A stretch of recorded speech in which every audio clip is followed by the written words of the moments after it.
36岁演技派男星郑仁硕日前才刚夺下亚洲视帝宝座，事业得意，感情方面同样多彩多姿。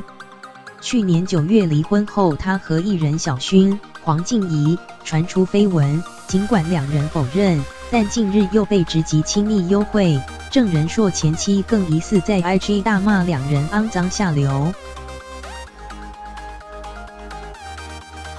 事实上，郑仁硕和前妻结婚前，也曾和拥有低来好身材的影后影星约会，传出当时他差点沦为小三。综合媒体报道，郑仁硕先前让前妻怀孕后，还没将她娶回家前，2016年曾和合作《川流之岛》的影星约会。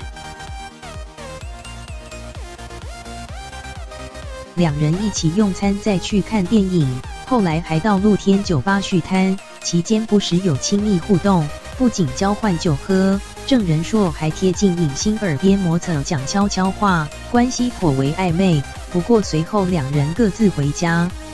据《镜周刊》报道，当时前妻一直在脸书上公开宣示主权，努力上传合照放闪，似乎担心男方有新欢。